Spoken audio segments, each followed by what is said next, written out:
안녕하세요. 안녕하세요. 네.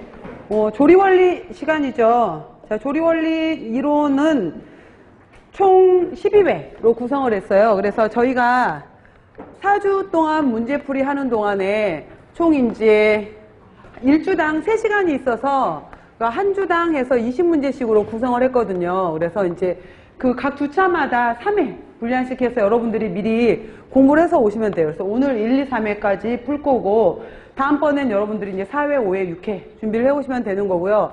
그래서 조리원리 같은 경우에는 2교시 시험 문제, 2교시 시험 문제에서 식품학 및 조리원리로 해서 들어가게 되면서 이 조리원리 과목 같은 경우에가 오히려 딱 떨어지는 과목이 아니라서 이게 굉장히 헷갈려요, 여러분들. 그리고 이제 이론 공부해 보셨으면 아시겠지만은 외워야 될 게 굉장히 많아요. 많고, 조리원리 같은 경우에는 또 단독으로 조리를 물어보기도 하지만은 식품학 베이스가 없으면은 또 풀기가 굉장히 어려운 부분이거든요. 그래서 조리원리라고 했지만은 요즘은 이제 사이언스 이렇게 들어가게 되면서 조리과학으로 들어가게 되면서 오히려 여기에서 이제 뭐 실험조리라든지, 그래서 저도 이제 실험조리도 들어간다라고 해서 다음번 제가 구성하는 문제 중에서도 예를 들어서 오늘 문제 중에도 달걀찜 문제가 있을 거예요. 그럼 달걀찜 문제에서도 달걀찜에 우유가 들어갔었을 때, 뭐 설탕이 들어갔었을 때,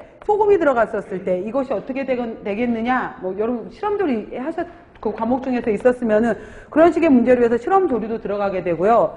그 다음에 가공 및 저장학이라고 해서 가공 저장학도 포함시키겠다라고 했었는데, 여기에서 가공이라고 나오는 것은 별다른 것이 아니라 우유 유제품의 가공이면은 치즈버터가 되겠죠. 그 다음에 두류에 있어서의 가공이다라고 하면 두부가 되는 거잖아요.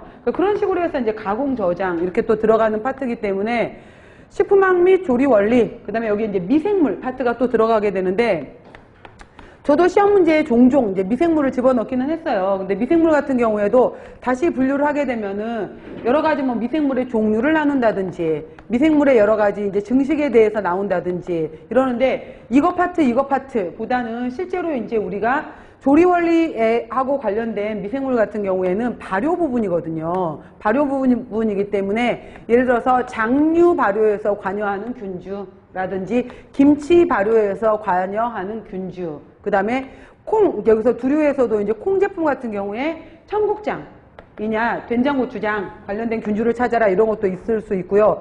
그 다음에 이제 우유 유제품을 가지고서 치즈라든지 요구르트에 관련되는 균주 이름은 무엇이냐라고 해서, 저는 이제 제가 다루는 파트에서는 이쪽 발효는 이제 조리하고 관련된 발효 부분의 미생물 균주 얘기를 또 할 거예요. 그래서 이 조리원리 부분에서는 총 40문제잖아요, 여러분들. 그래서 예전에는, 전에 바뀌기 전에는 식품학, 그리고 식품 미생물, 그 다음에 조리원리에서 전에 이제 50문항이었었거든요. 50문항이게 되면은 대략 식품학에서 22문제, 그 다음에 조리에서도 20에서 22문제. 그래서 이 식품 미생물 파트에서 작게는 6문제, 많게는 10문제 이렇게 나와서 이제 50문제로 구성이 됐었어요. 근데 지금 이것이 이제 총 50문항이었다가 바뀌었던 게 이제 40문항으로 바뀐 거잖아요. 그래서 일단은 저도 조리원리 구성 문제는 각 회당 20문항 정도로 해서 구성을 했어요. 그래서 이런 식으로 해서 2교시 시험 문제로 들어가고 식품학 및 조리원리가 있고 총 문항수는 40문제 이렇게 기억을 하시면 돼요.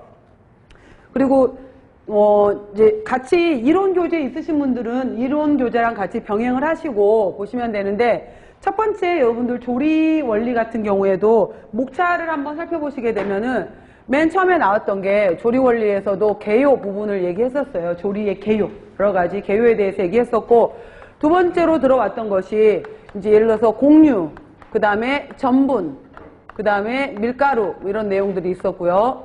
그 다음에 탄수화물류에 해당이 되는 것들이 쭉 있었어요. 그래서 서류 부분이 있었다든지 당류, 그래서 이제 두 번째 크게 들어오게 되면은 공유, 전분, 밀가루, 서류, 당류, 주로 탄수화물이 많은 것들이죠.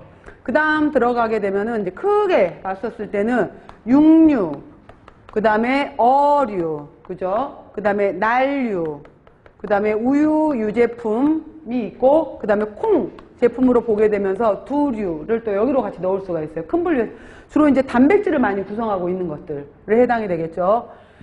그 다음에 뭐 유지, 류는 따로 구별할 수가 있고요.